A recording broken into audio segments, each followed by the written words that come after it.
Welcome back, Variants. Today we are going to be talking about Veve vehicles, in which I've always wanted to do this video for like the longest time, but now there's even more of a reason because Veve just announced that they're going to be dropping the Aston Martin from 007, the DB5 from like the 60s or something like that. Really beautiful car.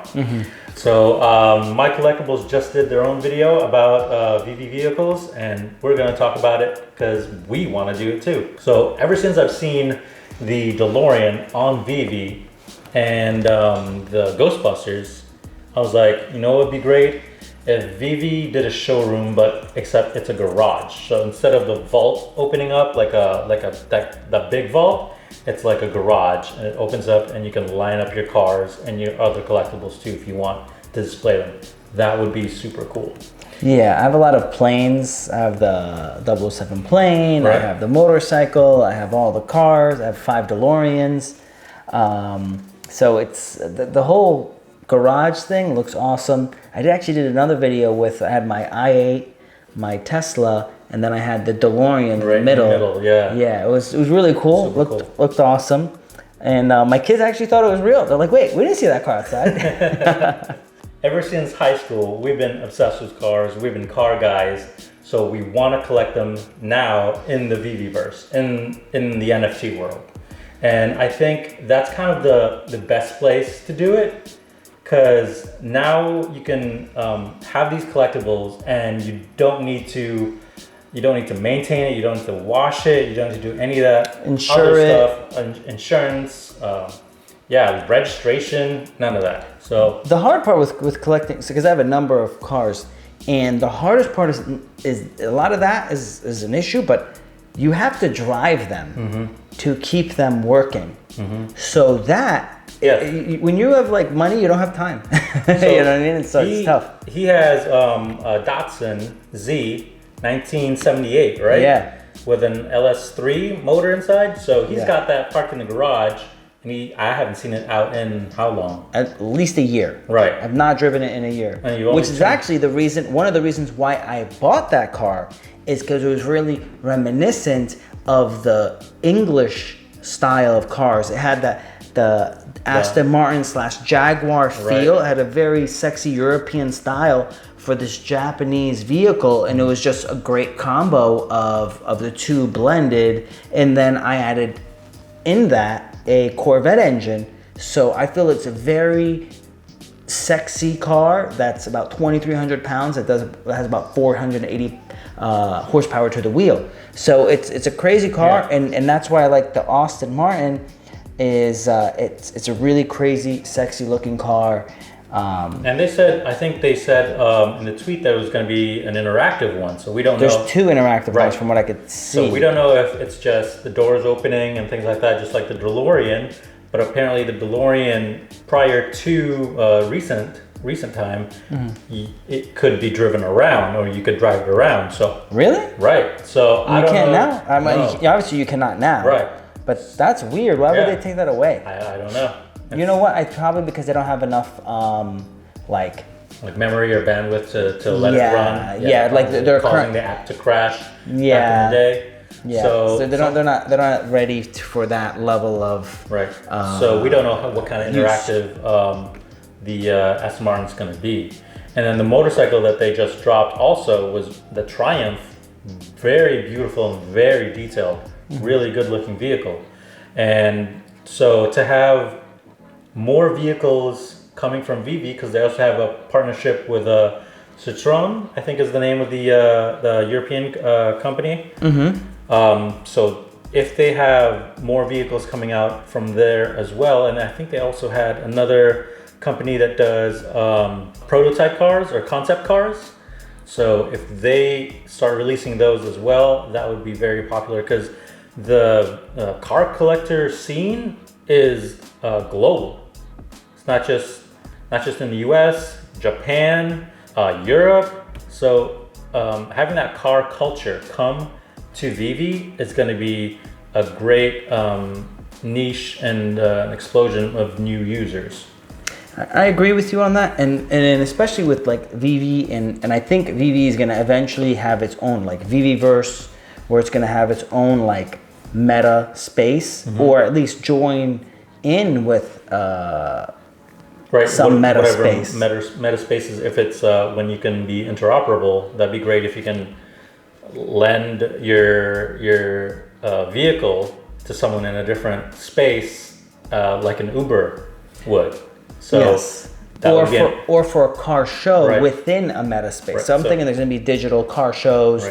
Because I have a 1984 DeLorean, which is the year Marty's sister, her graduating year. Mint number 1984. Mint number 1984. So that is, for example, you would take that to the car show, the digital one, in the VR space. So it would be just a great way to interact and socialize. And people would think like, well, that might be weird. That might be, some people would think that's weird or dumb. But if you go to a car show right now, you go there, you talk to people about their car, they ask you some stuff, they tell you some cool stuff about their car, and you can't touch it. You're just looking at it. I mean, so it's really no difference than it would be in the VR space. So I think it's going to be giving people a lot of ability to connect with other people. I really feel that VR and AR is actually going to bring people more together, not apart, because there's a lot of the older guys, and you would meet a lot of older guys at the car shows. So when I got the i8, people are like, oh man, you must be getting all the girls now with that car. And the girls must be like, blah, blah, blah, blah, blah. And I'm like, no, man. I get all the old dudes. I have old dudes that like follow me and just like pull up next to me and be like, oh, I love your car. Well, let me look at it. With the VR space, it gives people an opportunity to still feel connected. And still like participate and feel like they're there. For sure. Yeah, definitely. What I would like to see a collection as far as Veve vehicles. The Fast and Furious would be my number one choice. I would love a Skyline in the Veveverse. That would be beautiful. That would be awesome. And obviously when they get to the level of being able to really interact. So like it reminds me of this time that when David Yu was talking about how they would make the comic books have a feature where the more you read them, the more wear and tear happened to it. So it gives me this idea that you would eventually have these NFTs and have whatever, 10,000 GTRs available. But later be able to modify or not modify the NFTs. So you can have a stock one, and potentially that could be very valuable because some people like their car fully stock. Or you can have one that's going to be customizable and you buy other NFT add-ons to your car and then have a potential higher value for the car because of the numbers.